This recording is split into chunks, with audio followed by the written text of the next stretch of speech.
ఓం మహాగణాధిపతయే నమః. ఓం గురుభ్యో నమః. ఓం శ్రీమాత్రే నమః. పరమేశ్వర స్వరూపమైనటువంటి జ్యోతిష, వాస్తు మరియు ఇతర అనేకమైనటువంటి శాస్త్రములను మనకు అందించినటువంటి మహర్షులకి నమస్కారం. హయగ్రీవ హయగ్రీవ హయగ్రీవేతి యోవధేత్ తస్య నిస్సరతే వాణి జహ్నుకన్యా ప్రవాహవత్. అరుణాం కరుణాతరంగితాక్షీం ధృతపాశాంకుశపుష్పబాణచాపాం అనిమాదిభిరావృతాం మయూకైః అహమిత్యేవ విభావయే భవానీం. శ్రీమాత్రే నమః. ప్రేక్షకులకి ఆ లలితాంబిక అమ్మవారి యొక్క అనుగ్రహం పరిపూర్ణంగా కలగాలని మనస్ఫూర్తిగా కోరుకుంటూ మనం ఈరోజు చెప్పుకోబోయేటువంటి టాపిక్ ఏమిటంటే, చాలామందికి కన్ఫ్యూజన్స్ ఉంటాయి. నేను ఏ దేవత ఆరాధన చేస్తే నా లైఫ్ బాగుంటుంది, ఏ దానము చేస్తే నాకు ఉండేటువంటి పూర్వజన్మ కర్మ తొలగుతుంది అనేటువంటి అన్వేషణలో ఒక దేవత దగ్గర ప్రారంభమవుతుంది వాళ్ళ యొక్క స్పిరిచువల్ జర్నీ. అలా ప్రారంభమై, ఉదాహరణకి ఒక వెంకటేశ్వర స్వామిని చేస్తున్నారు అనుకోండి పూజ, ఇంకోరెవరో చెప్తారు నేను ఆంజనేయ స్వామిని చేసాను చాలా వచ్చింది అంటే వెంకటేశ్వర స్వామితో పాటు ఆంజనేయ స్వామి, దాని తర్వాత ఇంకో దేవతా స్వరూపం అమ్మవారు, దాని తర్వాత ఇంకో స్వరూపం అలా పెరిగిపోతాయి. ఇందులో ఒక్కొక్క దేవతారాధన చేసినప్పుడు వాళ్ళకి కొన్ని మంచి మంచి అనుభూతులు కలిగినప్పుడు దాన్ని వదిలితే ఏమవుతుందో అనే దీంతో ఎక్కువ పెట్టేసుకొని కన్ఫ్యూజన్లో ఉంటారు.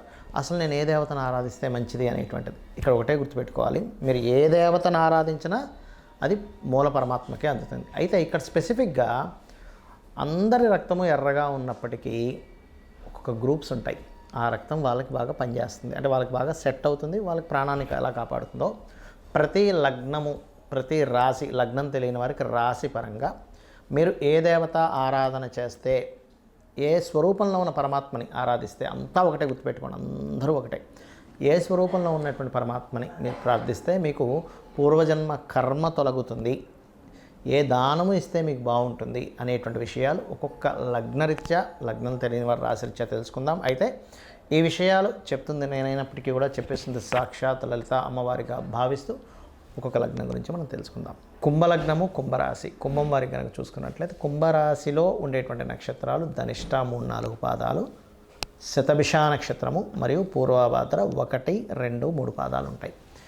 ఇక్కడ ధనిష్ట 3-4లో జన్మించినటువంటి వారు మీరు ఏదైనా సరే అమ్మవారి యొక్క ఆరాధన, అందులో ముఖ్యంగా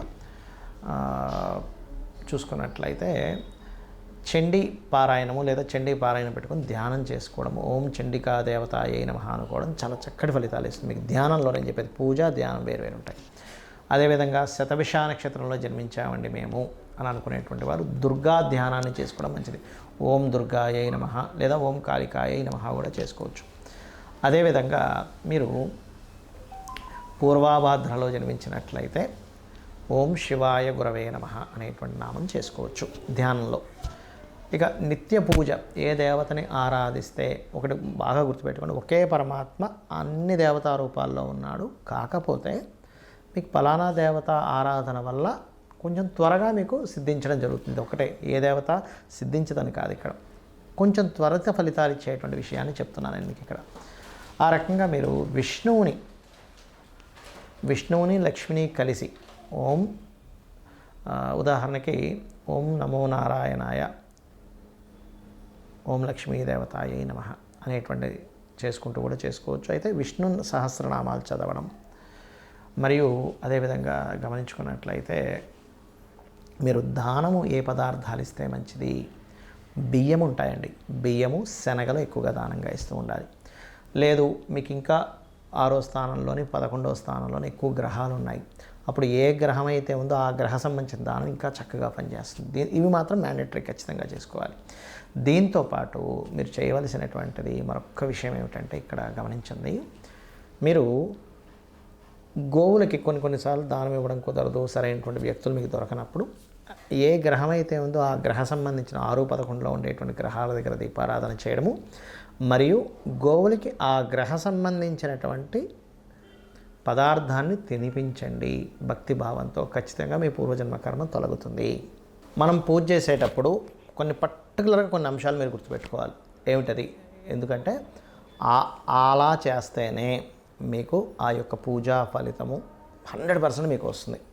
ఎలా అంటే, చాలామంది పూజ చేసేటప్పుడు భయంతో పూజ చేస్తుంటారు. అమ్మో ఇవాళ నేను పూజ చేయలేదు ఏమవుతుందో, అమ్మో నేను రోజు పెట్టే నైవేద్యం పెట్టలేదు ఏమవుతుందో, ఇవాళ గాబరగా చేసేసుకున్నాను ఏమవుతుందో అని. కానీ ఒకటే గుర్తుపెట్టుకోండి, ఎప్పుడూ కూడా దేవతని, అది అమ్మవారు కావచ్చు, ఈశ్వరుడు కావచ్చు, నారాయణుడు కావచ్చు, గుర్తుపెట్టుకోండి, వాళ్ళని మనం ఒక చిన్న పిల్లవాడిని తల్లి ఎలా అయితే చూస్తుందో, అమ్మాయి కావచ్చు అబ్బాయి కావచ్చు, తల్లి వాడిని చాలా జాగ్రత్తగా పెంచుతుంది. అంటే అట్లాగా వాడి నుంచి ఏమీ ఎక్స్పెక్ట్ చేయదు, కేవలం వాడిని పెంచడంలోనే ఆనందం పొందుతూ ఉంటుంది.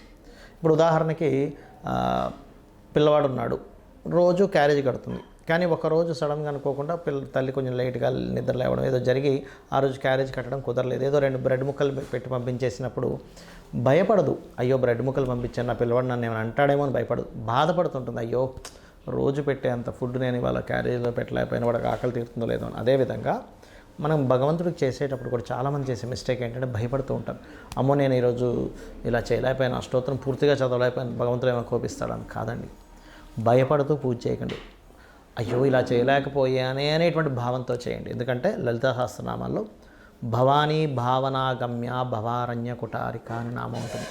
అంటే మీ భావన చాలా ముఖ్యం భగవంతుడి మీద. అలాగే మరొక విషయం ఏంటంటే, ఇక్కడ మీకు పంచమాధిపతి ఎవరవుతారో ఆ దేవత ఆరాధన చేసుకోవాలని చెప్పాను నేను మీకు.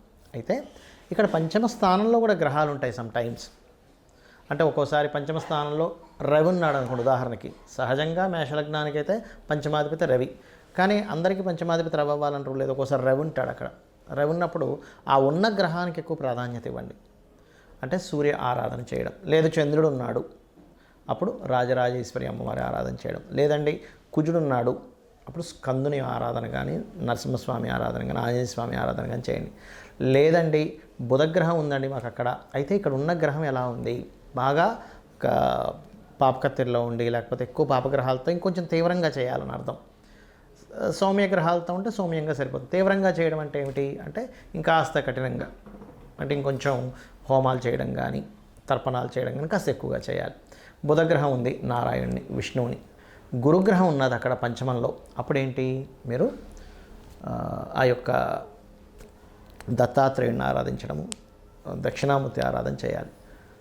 శుక్రుడు అమ్మవారి ఆరాధన, శని ఈశ్వర ఆరాధన లేదా ఆంజనేయ స్వామి ఆరాధన, రాహు దుర్గా కేతువు ఉన్నట్లయితే పంచమ స్థానంలో గణపతిని ఆరాధించాలి. ఇదే విధంగా మనకు పంచమంలో ఉండే గ్రహాలు లేదా పంచమాధిపతి ఎవరయ్యారో ఈ ఆరాధన చేయడం ఎంత ముఖ్యమో, 6వ స్థానంలో ఉండేటువంటి గ్రహాలు 6వ అధిపతికి సంబంధించిన దానాలు కూడా ఇవ్వాలి. మనం వీడియోలో 6వ స్థానాధిపతి ఎవరో వాళ్ళకి దానం ఇవ్వమని చెప్పేశాం, కానీ 6వ స్థానంలో ఏదైనా గ్రహం ఉంది, ఇప్పుడు రవి ఉన్నాడు గోధుమలు దానంగా ఇవ్వండి, చంద్రుడు బియ్యం, కుజుడు కందులు, దాంతోపాటు ఎరుపు రంగు క్లాతు, అదేవిధంగా బుధుడు పెసలు, గురువు శనగలు, అదేవిధంగా శుక్రుడు బొబ్బర్లు, శని తెల్ల నువ్వులు, రాహు మినుములు, కేతువు ఉలవలు దానంగా ఇవ్వండి. అయితే ఇక్కడ ఒక విషయం ఏంటంటే, దానం ఇచ్చేటప్పుడు తీసుకునే వ్యక్తి ఈశ్వర స్వరూపంగా భావించి ఇవ్వండి. ఏదో నా దగ్గర ఉన్నాయి అనేటువంటి భావంతో కాకుండా చక్కగా ఆ తీసుకునే వ్యక్తి కూడా బ్రాహ్మణుడికి అంటే పురోహితుడికి ఒక లక్షణం చెప్పబడింది, దానము తీసుకోవాలి దానము ఇవ్వాలి అట. చాలామంది ఈ మధ్య ఏం చేస్తున్నారు అంటే తీసుకునేటువంటి విషయంలో అమ్మో మేము తీసుకోము, మేము తీసుకుంటే మాకు ఆ కర్మ వస్తుంది అనేటువంటి భయపడుతుంటారు. అయితే ఇక్కడ చాలా సందర్భాల్లో ఏమవుతుంటుందంటే వాళ్ళు తీసుకొని పక్కన పెట్టేయడం లేకపోతే అక్కడ పెట్టేసి వెళ్ళండి అన్నమో అంటూ ఉంటారు. అలాగా అక్కడ పెట్టేసి వెళ్ళండి అనుకునే దగ్గర మీరు దానం ఇవ్వడం అనేటువంటిది అనవసరం. మరి అలాంటప్పుడు కొంతమంది అడుగుతుంది ఏంటంటే, ఏమంటే మరి ఈ దాన ప్రక్రియలో గోవుకి ఏమైనా పెట్టొచ్చా అంటూ ఉంటారు. గోవులకి ఈ దానం ఇచ్చేది పెట్టకండి. ఇప్పుడు గోధుమ రవ్వ తినిపించవచ్చు గోవుకి, బియ్యము పిండి వరకు తినిపించవచ్చు, కానీ ఈ కందుల కంటే కూడా ముఖ్యంగా క్యారెట్స్ తినిపించండి కందుల ప్లేస్లో, అంటే కుజుడికి సంబంధించింది. అలా కాదు శనగలు ఇస్తున్నాము గురువుకి సంబంధించింది, అలాంటి సమయంలో మీరు ఆ గ్రహానికి సంబంధించిన అరటికాయలు తినిపించవచ్చు గురువుకి సంబంధించిన విషయంలో. శుక్రుడికి సంబంధించిన విషయంలో ఏదైనా తీపి పదార్థాలు తినిపించవచ్చు. శనికి సంబంధించిన బెల్లం తినిపించవచ్చు, నువ్వులు తినిపించకండి. రాహు అదే నువ్వులు అదే బెల్లపు ఉండలు ఒక 4 ఉండలుగా తినిపించండి. కేతువు గ్రాసం తినిపించండి. బుధుడికి సంబంధించిన దాంట్లో గోంగూర తినిపించండి. బుధగ్రహ దోషం ఎక్కువగా ఉంది అని చెప్పారు మీకు ఎవరైనా జ్యోతిష్కులు, గోంగూర తినిపించండి. ఏమవుతుందంటే దీనివల్ల మీకు ఖచ్చితంగా ఆ గ్రహదోషము అంటే దానం ఇచ్చినప్పుడు ఏ ఫలితం వస్తుందో ఆ ఫలితం వస్తుంది. కానీ ఇక్కడ ఏంటంటే కొన్నిసార్లు మీరు పెట్టేటప్పుడు గోవు యాక్సెప్ట్ చేయదు. అది 2 కారణాలు ఉంటాయి అక్కడ. ఆల్రెడీ దానికి కడుపు నిండి ఉండొచ్చు, లేదా మీ దోషము పోవడానికి ఇంకొంచెం సమయం పడుతుంది. అలాంటప్పుడు 2-3 సార్లు ప్రయత్నం చేసినట్లయితే గోవుని కాస్త మనసులో నమస్కరించుకొని గోవుకి నమస్కారం పెట్టి చేసినట్లయితే అప్పుడు తింటుంది. గోవు ఎప్పుడైతే స్వీకరించిందో అక్కడ మీకు దోషం పోతుందని అర్థం. అందులో ముఖ్యంగా దేశీవాలి గోవుకు పెట్టండి, జెర్సీ ఆవుకు పెట్టండి. కానీ పాపం పోతుంది అంటే మీ యొక్క కర్మ తొలగుతుందనే భావంతో పెట్టకండి. ఒక జీవికి పెడుతున్నాము, ఆహారం పెడుతున్నాను అనేటువంటి మానవతా దృక్పథంతో పెట్టండి. కానీ జెర్సీ ఆవుకి ఆ పవర్స్ ఉండవు. బికాజ్ ఆఫ్ అది పిగ్ స్పెర్మ్తో తయారైంది కాబట్టి దానికి ఎనర్జీ ఉండదు. దేశీవాలి గోవుకే ఎనర్జీ ఉంటుంది, ఇది గుర్తుపెట్టుకోండి. ఇక మీరు ముఖ్యంగా నేను ఇప్పుడు చెప్పినటువంటిది ఏదైతే ఉంటుందో దానాలు, మీకు పాపగ్రహాల 6వ స్థానంలో ఎక్కువగా ఉన్నప్పుడు కనీసం ఫస్ట్ ఒక 7 వారాలు ఇచ్చేసి ఎవ్రీ 3 మంత్స్కి ఒకసారి ఇస్తుండండి దానం. అదేవిధంగా దేవతారాధన మాత్రం నిత్యము చేయండి. ఏమండి మాకు సమయం లేదు, నిత్యము దేవతారాధన చేసుకునేంత సమయం లేదంటే ఆ దేవత నామాన్ని కనీసం స్మరించుకుంటూ ఉండండి. కొంతమందికి సమయం ఉండదు, కొంతమంది పిల్లలు ఉంటారు, చదువుకునే ఇది ఉంటుంది, కొంతమందికి పొద్దున్న వెళ్ళిపోతే ఎప్పుడో రాత్రి రావాల్సి వస్తూ ఉంటుంది. వాళ్ళ వర్క్స్ అలా ఉంటాయి. అంత మాత్రం చేత వాళ్ళేదో విపరీతంగా సంపాదిస్తారని కూడా ఉండదు. కానీ మనసులో చేసుకునే సమయం ఉంటుంది మీకు. మనసులో ఇప్పుడు ఉదాహరణకి ఓం నమో నారాయణాయ, ఓం శ్రీమాత్రే నమః అనుకుంటూ ఉండండి. ఖచ్చితంగా మిమ్మల్ని ఆ దేవత రక్షిస్తుంది. శ్రీమాత్రే నమః.